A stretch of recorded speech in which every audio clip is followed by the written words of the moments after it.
Hello everyone. So before starting today's lecture, I would like to introduce myself. I am Biswait Mohanty, ex-career fund faculty. So today we are gonna start the syllabus of IIT JEE Mathematics. As you know before, IIT JEE Mathematics is divided into four parts. First part is calculus, second part is algebra, third part is coordinate geometry and fourth part is trigonometry. So जैसे आप सबको पता है, हम सब English में ऐसे लिखते हैं. सो ऐसे लिखने के लिए हमें बेसिक कंपोनेंट्स क्या चाहिए? हमें पहले अल्फ़ाबेट्स को सीखना चाहिए, समझना चाहिए, तब जाके हम लोग वर्ड फॉर्म कर पाएंगे, तब जाके हम लोग ऐसे लिख पाएंगे. Similarly here before starting calculus, first we have to learn functions, the very first chapter and the very basics of calculus. So today we will start functions and function start करने से पहले मैं ये अज्यूम कर रहा हूँ तुम्हें coordinate geometry का बेसिक्स पता है और तुम्हें ग्राफ्स के बारे में थोड़ा बहुत आइडिया है. ठीक है. और ये हम सबको पता है कि ग्राफ कैसे ड्रॉ कर रहे हैं, how to draw the graph of a certain curve. ये तो सबको पता है. हम लोग कोई भी कर्व अगर हमें गिवन है तो वहाँ पे हम x के जगह पे डिफरेंट वैल्यूज पुट करेंगे, -1, 0, 1, 2, 3 ऐसे करके डिफरेंट वैल्यूज पुट करेंगे और देखेंगे y का क्या वैल्यू आ रहा है. वहाँ पे जो फंक्शन लिए हैं y = fx. अच्छा, यहाँ पे डिपेंडेंट वेरिएबल क्या है? डिपेंडेंट वेरिएबल है y, क्योंकि वो x के ऊपर डिपेंड करता है. x का वैल्यू अगर हम चेंज कर रहे हैं तो y का वैल्यू भी चेंज हो जाएगा. तो यहाँ पे डिपेंडेंट वेरिएबल है y एंड इंडिपेंडेंट वेरिएबल है x. ठीक है. और x का डिफरेंट वैल्यूज के लिए y का डिफरेंट वैल्यूज आएगा. तब हम क्या फॉर्म करेंगे? Order pair of x and y. ये क्या है? ये ग्राफ्स के ऊपर वो एक पॉइंट्स है जो सारा पॉइंट्स का सेट हमें क्या देगा? The curve of y = fx. ठीक है, बात समझ में आ रहा है? तो x के जगह पे हम लोग डिफरेंट वैल्यूज रखे, हम लोग y के डिफरेंट वैल्यूज मिला. उसके बाद हम लोग क्या किए? एक्स वाई का ऑर्डर पेयर बनाए. वो सारे पॉइंट्स को अगर हम लेके कार्टेशियन प्लेन पे प्लॉट कर दे तो हमें क्या मिल जाएगा? y = fx का कर्व. बात समझ में आ रहा है? बहुत सिंपल चीज़ है. ठीक है. उसके बाद थोड़ा आगे चलेंगे टर्मिनोलॉजी की तरफ. यहाँ पे डिफरेंट टर्म्स हैं जो एक साथ मैं इस लेक्चर में आप लोगों को समझाने वाला हूँ. तो ध्यान से सुनिए और एक साथ समझने के लिए ट्राई कीजिए. ठीक है. तो फर्स्ट टर्म आता है डोमेन. ये तो नाम सुना ही होगा, फर्स्ट टर्म डोमेन. अगर नहीं सुने हो तो यहाँ पे समझ जाओ. डोमेन क्या कहता है? The set containing all the acceptable values of variable x. अच्छा, इसे भूल जाओ, मैं जो बोल रहा हूँ उसे सुनो. मान लो कोई भी एक ग्राफ, यहाँ पे देखो y = fx करके कोई भी एक ग्राफ है.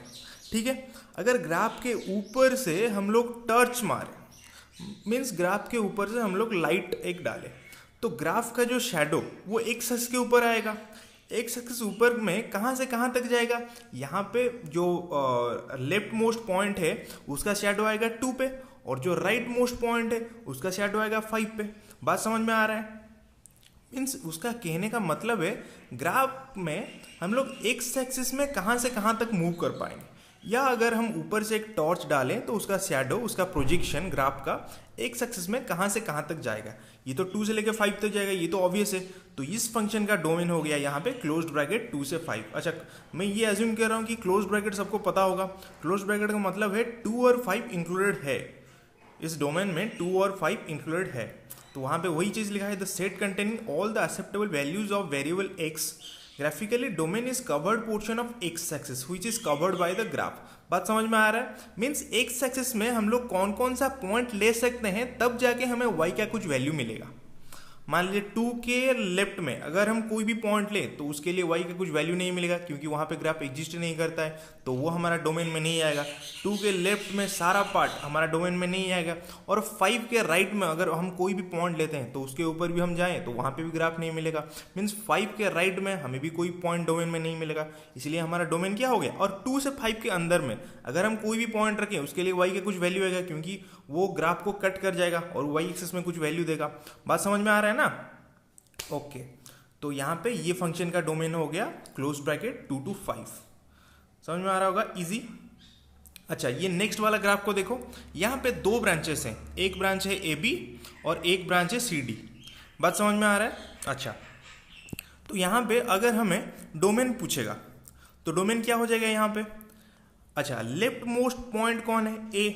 ए ओपन है या क्लोज है? यहाँ पे डार्क सर्कल है तो ये क्लोज है, मीन्स 2 पॉइंट इंक्लूडेड है हमारा डोमेन में, तो 2 आ गया। अभी राइट पॉइंट, फर्स्ट ब्रांच का राइट मोस्ट पॉइंट पे चलते हैं, वो पॉइंट है बी पे तो ओपन सर्कल है, मतलब बी इंक्लूडेड नहीं है। पर अगर हम वही बी पे ऊपर चलें तो सी पॉइंट आता है, वो भी वही 4 के ऊपर है, वो इंक्लूडेड है, मीन्स 4 पे हमें कुछ वैल्यू मिल रहा है ग्राफ में।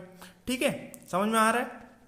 देखो 4 एक एक्सिस पे 4 पे देखो, एक एक्सिस पे 4 पे हमें कुछ वैल्यू मिल रहा है, मीन्स 4 के ऊपर हम जाएं तो सी पॉइंट मिल रहा है हमें, तो 4 पॉइंट इंक्लूडेड हो गया हमारा डोमेन में।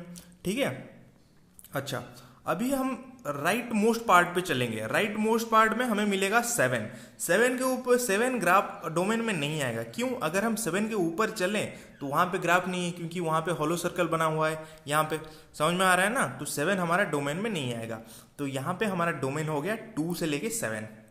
ठीक है, ओके चलो, उसके आगे आता है रेंज। रेंज क्या होता है? अगर डोमेन की बात हम जहाँ पे कर रहे थे वहाँ पे हम ले रहे थे the all acceptable values of variable x, means एक एक्सिस पे कौन कौन सा वैल्यू मिल सकता है हमें। सिमिलरली रेंज क्या हो जाएगा? The set of all obtained values of variable y, means जो जो हमारा एक्स हम ले सकते हैं उस एक्स के लिए हमारा वाई का वैल्यू जो जो आएगा उस सब का सेट हमारा क्या बन जाएगा? रेंज।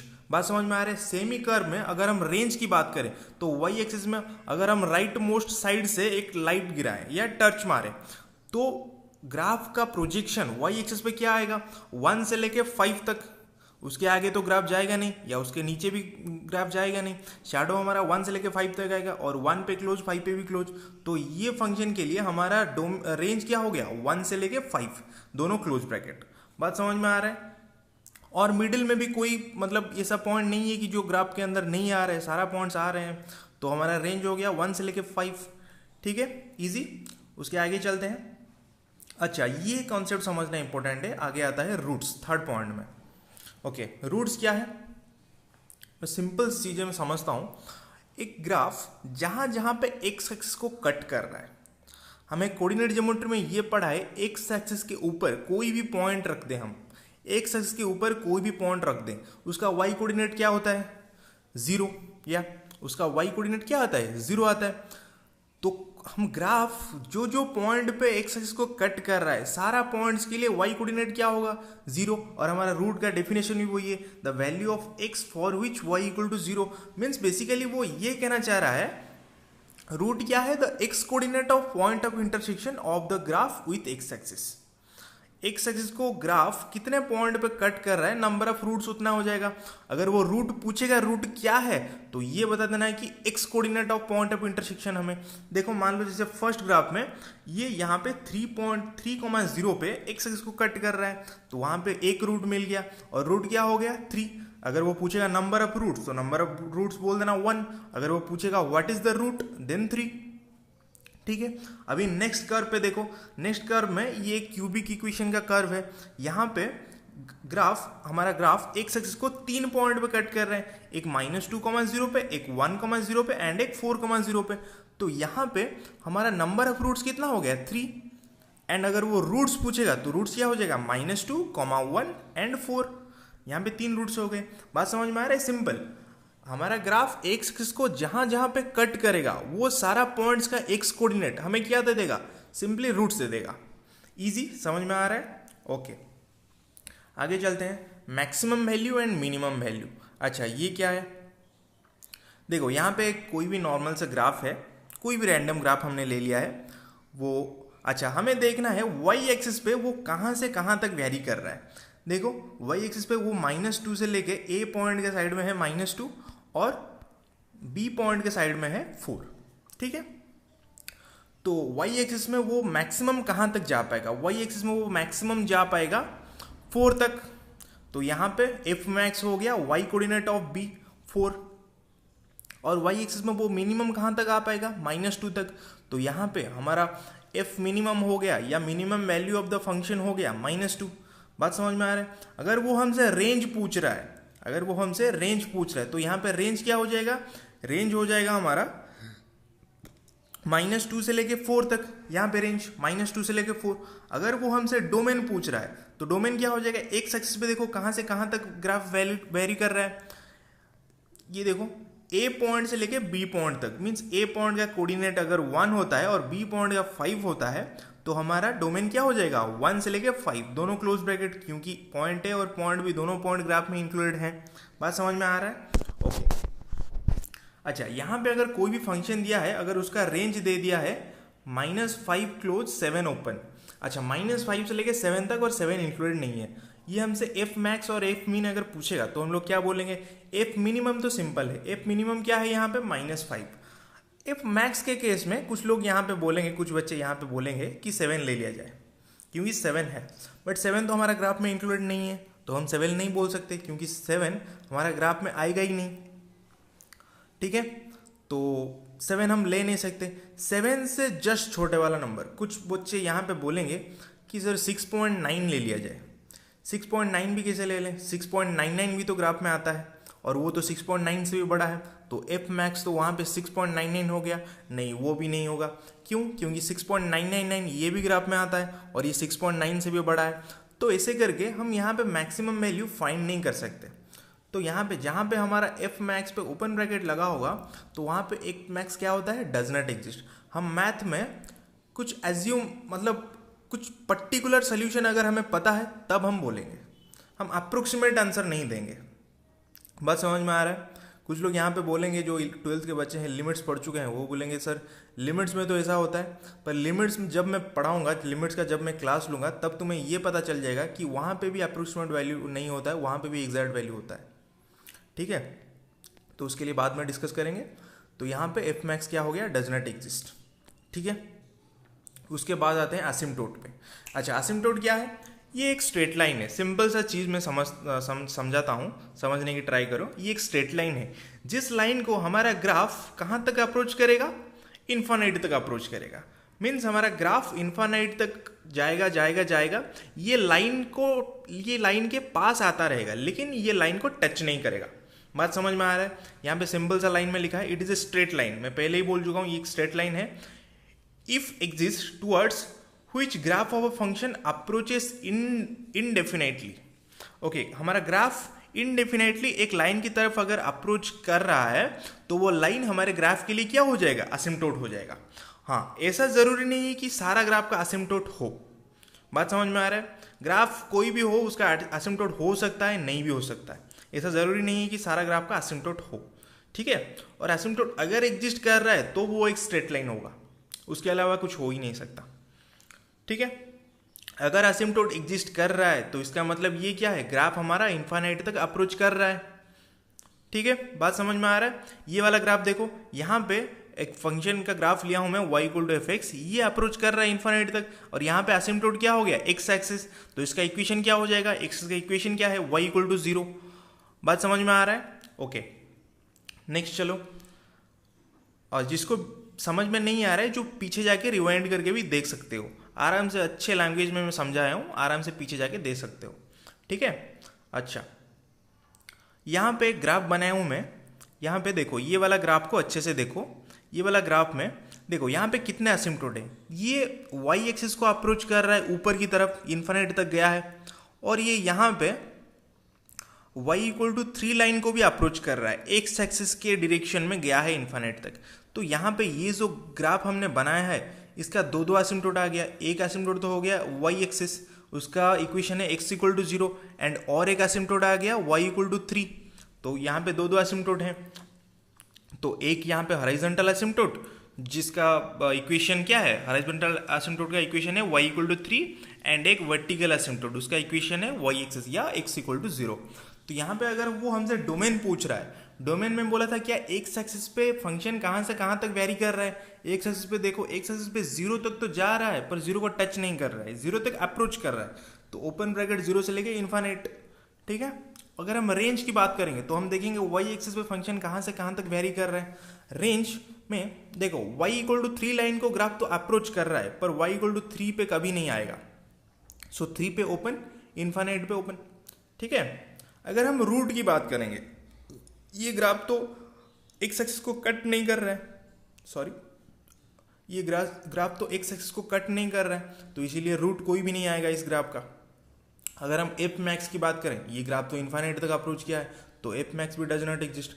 और एफ मिनिमम की बात करें तब भी ये नहीं बोल सकते हम, क्योंकि 3 तो नहीं आएगा, पर 3 से ऊपर कोई भी एक नंबर आएगा, 3.01, 001, 0001, ऐसा कुछ भी नंबर हो सकता है। तो यहाँ पे एफ मिनिमम का एग्जैक्ट वैल्यू ये भी हम बता नहीं सकते, तो ये भी डज नॉट एग्जिस्ट। ठीक है, बात समझ में आ रहा है? ओके, नेक्स्ट पे चलते हैं। यहाँ पे एक ग्राफ दिया हुआ है, ये वाला ग्राफ दिया हुआ है। यहाँ पे वो बोल रहा है डोमेन क्या है। यहाँ पे डोमेन क्या हो जाएगा? डोमेन क्या होता है? एक्स एक्सिस पे फंक्शन कहाँ से कहाँ तक वेरी कर रहा है। एक्स एक्सिस पे हमें मिल जाएगा -∞ से 4, और 4 पे ओपन हॉलो सर्कल है, मीन्स 4 इंक्लूडेड नहीं है ग्राफ में। ठीक है, तो हमारा डोमेन हो जाएगा -∞ 4 ओपन ब्रैकेट। अगर वो रेंज का बात करेगा, तो रेंज कहाँ से, वाई एक्सिस पे वो कहाँ से कहाँ तक वेरी कर रहा है। वाई एक्सिस पे वो -∞ से तो आ रहा है, पर 0 तक ही, और 0 को टच नहीं कर रहा है, तो -∞, 0 ओपन ब्रैकेट, ये हो गया रेंज। अच्छा, अगर हम रूट की बात करें, रूट ये ग्राफ तो एक्सिस को कट नहीं कर रहा है, क्योंकि वो 4,0 पे 0 पॉइंट पे जा नहीं रहा है, उसको बस अप्रोच ही कर रहा है, तो यहाँ पे रूट नन हो गया। अगर हम एफ मैक्स की बात करें, ये भी डज नॉट एग्जिस्ट। अगर एफ मिनिमम की बात करें, ये भी डज नॉट एग्जिस्ट। हाँ, यहाँ पे इंपॉर्टेंट केस है एसिम्पटोट। कुछ बच्चे यहाँ पे बोलेंगे ग्राफ तो एक्स एक्सिस को टच नहीं कर रहा है और एक्स एक्सिस तक भी गया है और ये इन्फाइनाइट डिस्टेंस जा रहा है, इन्फाइनाइट को अप्रोच कर रहा है, तो यहाँ पे एसिम्पटोट हो जाना चाहिए एक्स एक्सिस। नहीं, ऐसा नहीं होगा, क्योंकि ग्राफ एक्स एक्सिस को इन्फाइनाइट तक अप्रोच करना चाहिए। यहाँ पे ग्राफ इन्फाइनाइट तक तो जा रहा है, पर और किसी डायरेक्शन में जा रहा है, एक्स एक्सिस को इन्फाइनाइट डायरेक्शन तक अप्रोच नहीं कर रहा है, तो यहाँ पे ये एसिम्पटोट नहीं होगा। एक्स एक्सिस यहाँ पे एसिम्पटोट नहीं होगा इस ग्राफ। ये वेरी इंपॉर्टेंट कॉन्सेप्ट है, इसको ध्यान से समझो। ठीक है, अच्छा, उसके बाद चलते हैं, ये वाला ग्राफ को देखो। यहाँ पे डोमेन क्या हो जाएगा, ये वाला ग्राफ देखो, यहाँ से वाई एक्सिस को अप्रोच कर रहा है, मीन्स एक एसिम्पटोट ये हो गया वाई एक्सिस, और यहाँ पे y=x लाइन को भी अप्रोच कर रहा है, तो यहाँ से और एक एसिम्पटोट हो गया y=x। ठीक है, और डोमेन अगर ये हमसे पूछेगा, डोमेन क्या हो जाएगा, यहाँ पे एक्स एक्सिस पे देखो कहाँ से कहाँ तक वेरी कर रहा है। एक्स एक्सिस पे 0 पे तो जा नहीं रहा है, 0 को अप्रोच कर रहा है, और इन्फाइनाइट तक जा रहा है, तो 0 से इन्फाइनाइट ओपन। और रेंज की अगर हम बात करेंगे तो -5 क्लोज, क्योंकि इसका मिनिमम वैल्यू वाई एक्सिस पे -5 तक ही आएगा, और -5 से लेके इन्फाइनाइट वो ऊपर जा रहा है, कितना दूर तक जा रहा है ये तो हमें पता नहीं, वो इन्फाइनाइट तक जा रहा है, तो -5 क्लोज, इन्फाइनाइट ओपन। ठीक है, अगर हम रूट की बात करें, अगर हम रूट की बात करें तो ये ग्राफ एक्स एक्सिस को टच नहीं कर रहा है। मैं बोला था एक्स एक्सिस को जहां पे कट करेगा वो पॉइंट का एक्स कोऑर्डिनेट हमें क्या देगा, रूट देगा, तो ये तो एक्स एक्सिस को कट नहीं कर रहा है, तो इसके लिए रूट नन हो गया। अगर वो नंबर ऑफ रूट पूछेगा, अगर वो नंबर ऑफ रूट पूछेगा तब जाके हम 0 लिखेंगे।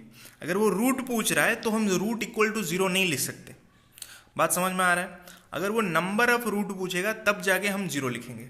अगर वो रूट पूछा है तो हम नन लिखेंगे, या कोई भी रूट एग्जिस्ट नहीं कर रहा है। ठीक है, हाँ, अगर एफ मैक्स की बात कर रहा है तो वाई एक्सिस पे मैक्सिमम पॉइंट कौन है, वो तो इन्फाइनाइट तक जा रहा है, तो यहाँ पे does not exist. F minimum की बात कर रहे हैं, ये तो ऑब्वियस है, 5 पॉइंट पे ग्राफ आ रहा है, तो 5 हो जाएगा एफ मिनिमम, 5 के नीचे तो ग्राफ जा नहीं रहा है। अच्छा, ठीक है, तो नंबर ऑफ रूट्स 0, ये हम आगे भी डिस्कस कर चुके हैं। एसिम्पटोट, यहाँ पे 2 एसिम्पटोट है, ये भी हम डिस्कस कर चुके हैं। ठीक है, उसके बाद आता है बाउंडेडनेस। अच्छा, बाउंडेडनेस क्या होता है? ए फंक्शन, अच्छा कोई भी एक फंक्शन मान लो, अगर हम ये फंक्शन को 2 हॉरिजॉन्टल लाइन के बीच में रख सकते हैं।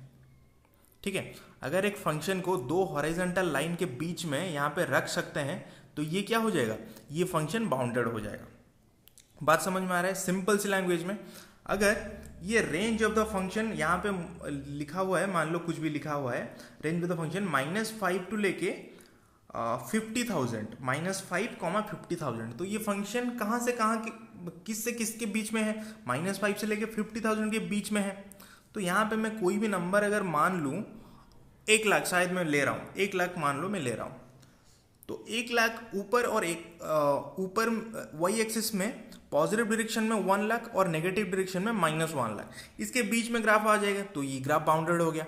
मुझे कोई भी एक एग्जैक्ट नंबर चाहिए, एग्जैक्ट वैल्यू चाहिए ग्राफ को बाउंडेड करने में। ऐसे हम नहीं बोल सकते कि ग्राफ इन्फानाइट तक जा रहा है और इन्फानाइट में दे दिए, माइनस इन्फानाइट में दे दिए, तब बाउंडेड हो जाएगा, ऐसा नहीं हो सकता। हमें एक डेफिनेट वैल्यू चाहिए ग्राफ को बाउंडेड करने के लिए। देखते हैं डेफिनेशन क्या बोल रहा है, मैं समझाता हूँ आपको। A function f x is called bounded if there exist, इसका मतलब है if there exist a number m such that mod of f x less than equal to m।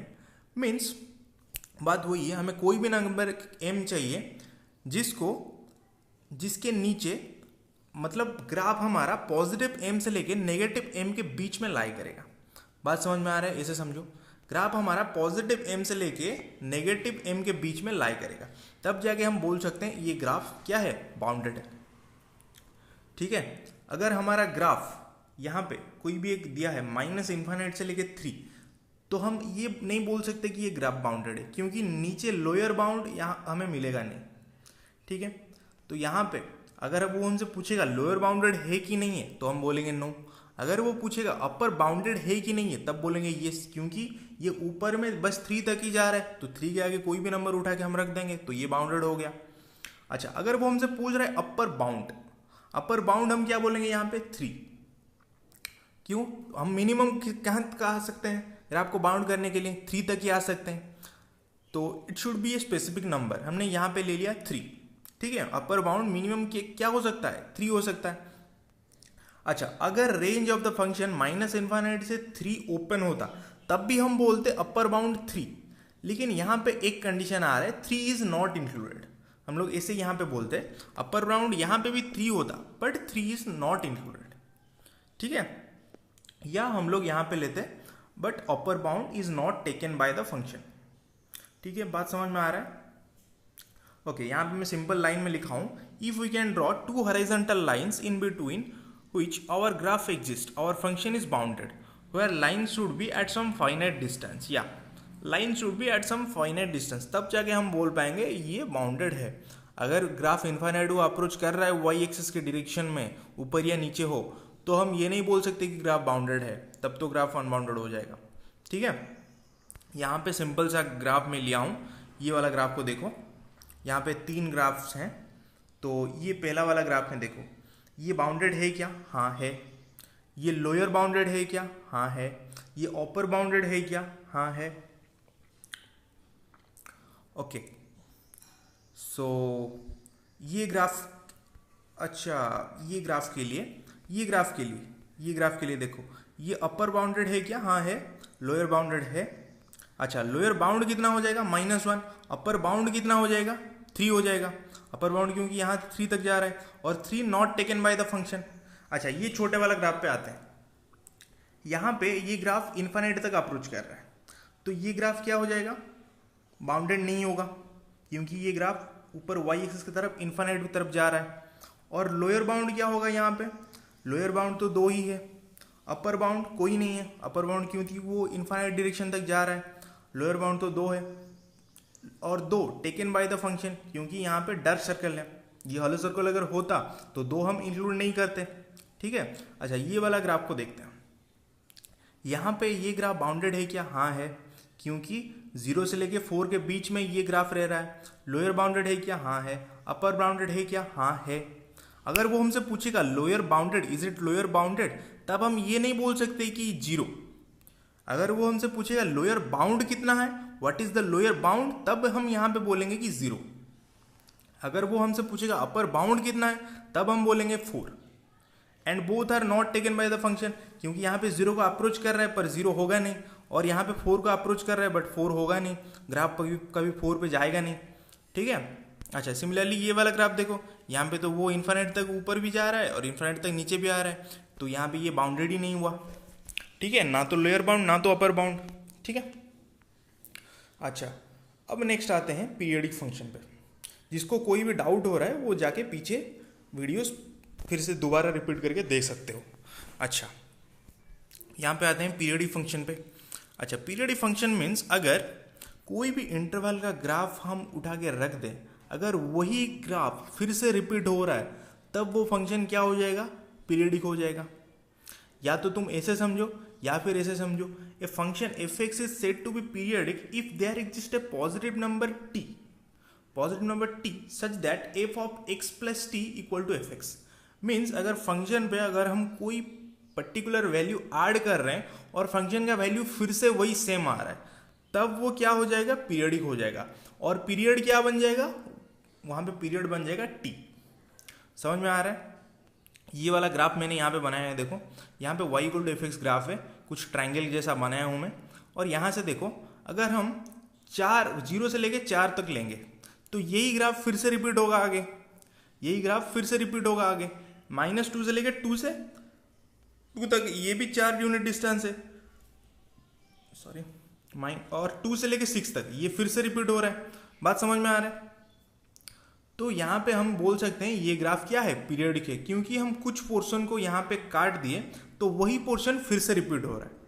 अच्छा, अगर हम ऐसे बोलेंगे कि -2 से लेके 0 क्यों नहीं लिए, तो -2 से लेके 0 ले लेते हैं और वही पोर्शन फिर से रिपीट हो रहा है 0 से लेके 2 तक, और वही पोर्शन 2 से लेके 4 तक रिपीट हो रहा है, तो ये भी हम बोल सकते हैं कि 2 भी और एक पीरियड है।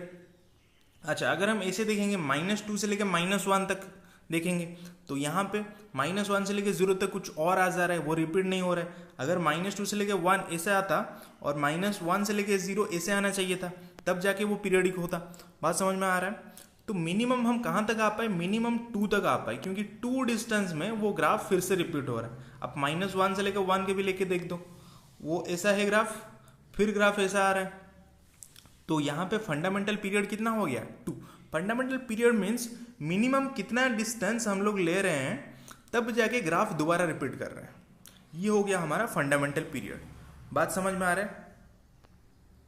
ओके, तो नेक्स्ट ग्राफ पे चलते हैं। ये वाला ग्राफ में, ये वाला ग्राफ पीरियडिक है कि नहीं देखते हैं। तो यहाँ पे ये ग्राफ क्लियरली पीरियडिक नहीं है, क्योंकि यहाँ पे जो पिक्स आ रहे हैं वो धीरे धीरे बढ़ते जा रहे हैं, तो ये ग्राफ पीरियडिक नहीं है। कोई भी पीरियड हम उठा के रख देंगे उसके आगे वाला पीरियड डिफर कर जाएगा, वो मैच नहीं करेगा। तो यहाँ पे ये वाला ग्राफ में कुछ बच्चे बोलेंगे ये पीरियडिक दिख रहा है, बट ये पीरियडिक है नहीं, क्योंकि यहाँ पे सेम लाइन पे आना चाहिए था और ये तो पूरा स्टेप वाइज है, तो ये पीरियडिक ग्राफ नहीं है। तो ग्राफिकली हम लोग ऐसे बोल सकते हैं, graphs of periodic function repeats after a fix length और इंटरवल। जैसे कि यहाँ पे रिपीट कर रहा था, आप कोई भी ट्रिग्नोमेट्रिक फंक्शन लेके देख दो, वो सारे ग्राफ्स पीरियडिक आएंगे आपको। ठीक है, बात समझ में आ रहा है? ओके, सो इसके आगे हम लोग नेक्स्ट क्लास में डिस्कस करेंगे। नेक्स्ट क्लास में हम लोग ये डिस्कस करने वाले हैं डिफरेंट काइंड्स ऑफ फंक्शंस, वो टाइप्स ऑफ फंक्शंस मैं आपको पढ़ाने वाला हूँ, वो नेक्स्ट क्लास पे डिस्कस करेंगे। ठीक है।